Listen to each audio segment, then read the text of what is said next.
નમસ્કાર, જય ભારત. વાત કરવી છે 2021ની. શું 2021 2026માં રિપીટ થવાનું છે? વાત કરવી છે અમિત ચાવડા અને તેમની ટીમની, કોંગ્રેસના કાર્યકર્તાઓની અને તેમની ભૂતકાળ રિપીટ કરતા રહેવાની શૈલીની. જ્યારે ચૂંટણી આવે છે ત્યારે ભાજપ કરતાં વિપક્ષમાં રહેલો કોંગ્રેસ લોકોને વધારે યાદ આવે છે, તેની ચર્ચાઓ વધારે થાય છે. તેનું કારણ છે કોંગ્રેસના કાર્યકર્તાઓ અને તેમની કાર્યશૈલીઓ. કારણ કે દિલ્હીમાં બેઠેલા જે તેમનું વરિષ્ઠ નેતૃત્વ છે તેમને તેવું દર વખતે લાગતું હોય છે કે આ ચૂંટણીમાં કોંગ્રેસ સારું પ્રદર્શન કરશે. કંઈ નહીં તો અત્યારે ચૂંટણીમાં મોઢું દેખાડવા જેટલી તો અમારી પાસે સીટો આવશે. પણ દર વખતે આ આંકડો ઘટતો જાય છે. ઘટતો કેટલો થાય છે તેની અત્યારે મારે કહેવાની જરૂર નથી, પણ આજે વાત કરવી છે 2021થી, જ્યાંથી આ ડાઉનફોલ શરૂ થયો હતો તેની વાત કરવી છે. અને અત્યારે 2021 કેમ વધારે સાંપ્રત લાગે છે તેનું કારણ એ છે કે 2021માં, કારણ કે 2026માં જ્યારે સ્થાનિક સ્વરાજ્યની ચૂંટણી આવી રહી છે, તેના પડઘમ સંભળાઈ રહ્યા છે, ત્યારે 2021માં જેના હાથમાં કમાન હતી તે જ અત્યારે 2026માં આ કોંગ્રેસની કમાન સંભાળી રહ્યા છે. વાત કરી રહ્યો છું અમિત ચાવડાની, જે અત્યારે ગુજરાત કોંગ્રેસના પ્રમુખ છે. આ વખતે 2026માં તેઓ કેવું પ્રદર્શન કરશે તે જોવા પહેલાં 2025માં તેઓ કેવું પ્રદર્શન કરવાના છે તેની વાત કરીએ. કારણ કે કોંગ્રેસના નેતાઓ જ્યારે ચૂંટણી આવે ત્યારે એવું કહેવાય છે કે કોંગ્રેસના નેતાઓ એક સફેદ જબ્બો લેંગો સીવડાવે તેની સાથે રાજીનામું એ તૈયાર રાખતા હોય છે. કારણ કે જો સીટ ન મળે તો પહેલાં, અને સીટ મળી જાય ને તમે હારો તો તે પછી રાજીનામું આપવા માટે તમને સરળતા રહે અને સમયસર તમે રાજીનામું આપી શકો.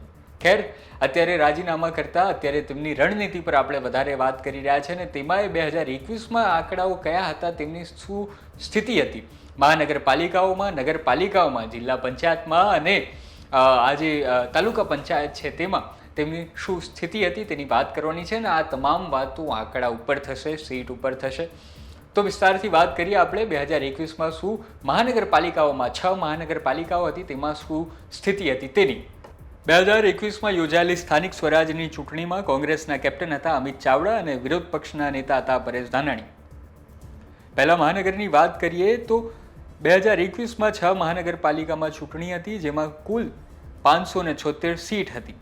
તેમાંથી કોંગ્રેસ માત્ર 59 બેઠકો જીતી શક્યું. નવાઈની વાત તો એ હતી કે 6માંથી 4 કોર્પોરેશનમાં ડબલ ડિજિટ સુધી પણ કોંગ્રેસ ન પહોંચી શક્યું.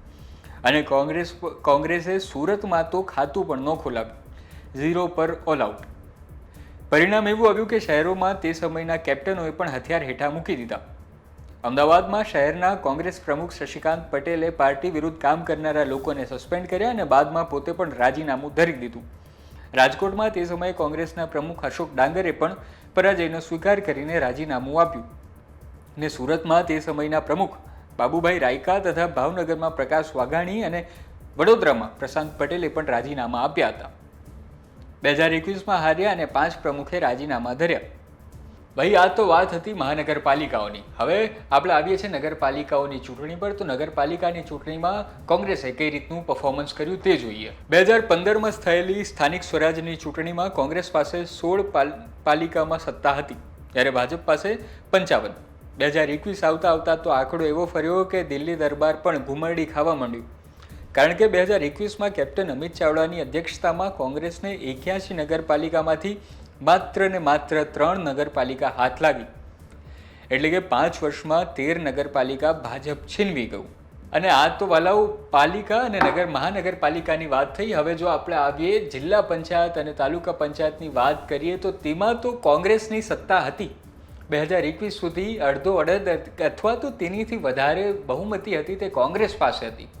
પણ પછી ભાજપનું ઓપરેશન કમળ ખીલ્યું અને તેમની જે કામ કરવાની શૈલી છે તેના આધારે અને કોંગ્રેસે પોતે જ પોતાના પગ પર કુહાડી મારી અને અત્યારે જે 2021માં જિલ્લા પંચાયત અને તાલુકા પંચાયતમાં સ્થિતિ થઈ તે જોઈએ. 2015માં કોંગ્રેસ પાસે 31માંથી 23 જિલ્લા પંચાયત જીતી હતી. એટલે જિલ્લાના શાસનમાં કોંગ્રેસનો કબજો હતો. ભાજપ પાસે માત્ર 8 જ સીટ હતી.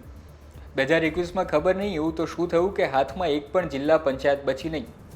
હા, 2021માં તમામ 31 જિલ્લા પંચાયતમાં ભાજપનો ભગવો લહેરાયો, જ્યારે કોંગ્રેસનો રકાસ બોલી ગયો. તાલુકા પંચાયતના હાલ એવા જ હતા. 2015માં કુલ 231 તાલુકા પંચાયતમાંથી કોંગ્રેસ પાસે અડધાથી પણ વધુ એટલે કે 140 પંચાયત પર સત્તા હતી.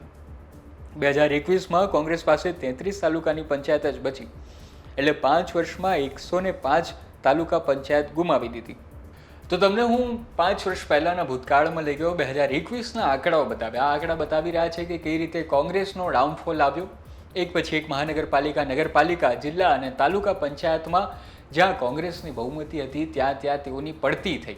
અને આ પડતી થઈ તે અત્યારે શું કામ માટે વધારે સરખામણી કરવા યોગ્ય છે, કારણ કે ત્યારે પણ તેના કેપ્ટન, કોંગ્રેસના કેપ્ટન હતા અમિત ચાવડા, અને અત્યારે પણ કમાન જે છે તે ફરીથી તેમના હાથમાં જ છે. ટૂંકમાં ત્યારે તેમણે રાજીનામું ધર્યું હતું. તો હવે શું થાય છે, શું નવા બદલાવો લાવે છે તે જોવાનું રહ્યું. અત્યારે કોંગ્રેસ પોતાની આક્રમકતાથી રણનીતિ બનાવી તો રહ્યું છે, પણ પછી જ્યારે ચૂંટણી આવે છે ત્યારે શું થાય છે તે પણ જોવું રહ્યું. કોંગ્રેસના નેતાઓ ચૂંટણી સમયે કેટલા કામ કરશે ને કેટલા આરામ કરશે તે જોવું રહ્યું, કેટલા રાજીનામા ધરશે તે પણ જોવું રહ્યું. ને આ આખી બાબતે 2026માં હવે કોંગ્રેસમાં કેટલા આંકડાઓ ઘટે છે કે વધે છે, તમને શું લાગે છે તમે કોમેન્ટ કરીને જરૂર જણાવો.